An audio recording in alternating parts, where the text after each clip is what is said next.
कसपटे कुटुंबियांची तुम्ही भेट केली आहे, सांत्वन केलेलं आहे त्यांचं. एकंदरीत काय आता सध्या परिस्थिती अतिशय अमानवीय आणि राक्षसीय पद्धतीने वैष्णवीला मारलंय त्यांनी, तिची हत्या केलेली आहे आणि त्यामुळे या हरामखोरांना मरेस्तोवर फाशी व्हावी हीच सगळ्यांची इच्छा आहे. देवेंद्रजी या राज्याचे मुख्यमंत्री आणि गृहमंत्री यांनी त्या ठिकाणी ज्या ॲक्शन्स घेतल्या त्या तुम्ही सगळ्यांनी बघितलेल्या आहेत. मी पहिल्या दिवसापासून सांगत होते, कोणीही असो, कितीही मोठा असो, कुणाच्या ताटात जेवणारा असो, पण त्याला सोडलं जाणार नाही. आज या प्रकरणामध्ये वैष्णवीला मारणारे तिचा सासू, सासरा, धीर, नणंद हे सगळेच्या सगळे आतमध्ये आहेत. त्यांना या दिवसांमध्ये फरार झाले होते ज्यांनी त्यांना आसरा द्यायचं काम केलं, त्यांना सुद्धा आतमध्ये घेतलेलं आहे. एक माणूस फरार आहे, तो सुद्धा लवकर पकडला जाईल. मला तर वाटतं की आणखीन चौकशी चालू आहे पोलिसांच्या. याच्यामध्ये जितके काही धागेदोरे पोलिसांना सापडत आहेत त्याच्यावरती कार्यवाही होईल, कुणालाही सोडलं जाणार नाही. मला तर अगदी असं म्हणायचं आहे की असं शिक्षा आणि अशी फाशी की कुणाचं धाडस झालं नाही पाहिजे. घरच्या लेकी बाळींवरती, सुनांवरती बोट लावायचं आणि त्यांना मारायचं. ज्या पद्धतीने म्हणजे तिला मारलं गेलं आहे, अमानुषपणे मारलं गेलं आहे. आज ज्यांचं लेकरू गेलं आहे त्यांच्या डोळ्यातलं पाणी खळत नाही आहे. आपण काय करू शकतो? एक कार्यकर्ता म्हणून निश्चितपणे सगळी ताकद कसपटे परिवाराच्या सोबत आहे आणि त्यानंतर जे काही करता येईल ते निश्चितपणे त्या ठिकाणी केलं जाईल. पोलीस अतिशय राईट ट्रॅकवरती आहेत.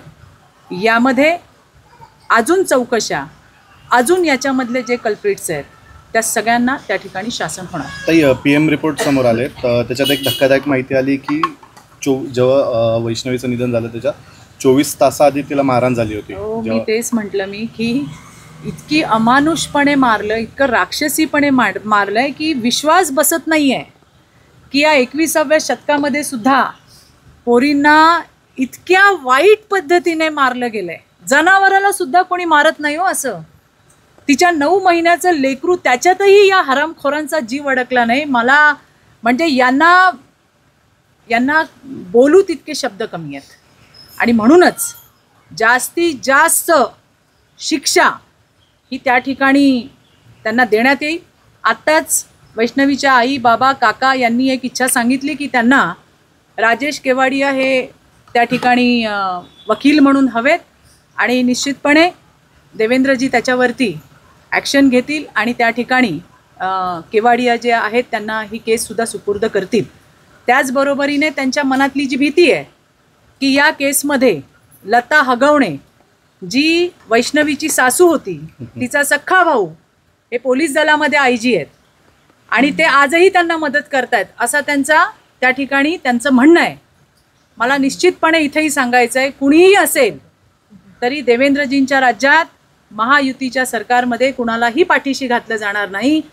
त्या IG सुपेंचा कुठेही जराही कशाही पद्धतीत हस्ते परहस्ते, डायरेक्टली इनडायरेक्टली कुठूनही अशा पद्धतीने आरोपींना मदत करण्याची भूमिका दिसली तर तात्काळ त्यांच्यावरती देवेंद्रजी कारवाई करतील हा मला विश्वास आहे.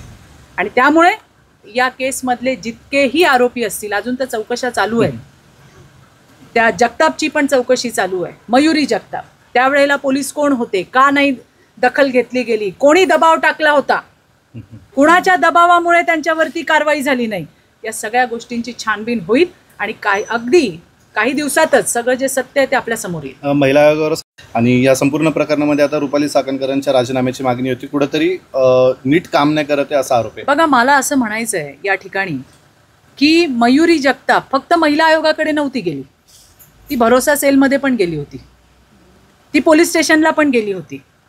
म्हणून मला असं वाटतं की ज्या एजन्सीज असतील त्या सगळ्या एजन्सीचा तपास व्हायला पाहिजे, चौकशी व्हायला पाहिजे. आपण महिला पोलीस त्या ठिकाणी आणल्यात, भरोसा सेल, नावच भरोसा सेल आहे.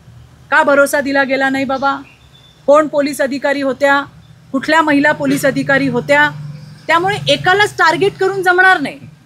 या ज्या सगळ्या एजन्सीज आहेत ज्यांचं एकत्रित काम होतं त्या सगळ्यांनी काय केलं आहे याची चौकशी व्हायला पाहिजे आणि आमची मागणी तशीच आहे की त्यावेळेचे कोण पोलीस आहेत, आता असतील नसतील, ट्रान्सफर झाले असतील, शोधून काढा. भरोसा सेलला कुठल्या महिला पोलीस अधिकारी होत्या, शोधून काढा. कुणाच्या सांगण्यावरनं त्यांनी या केसकडे दुर्लक्ष केलं, शोधून काढा.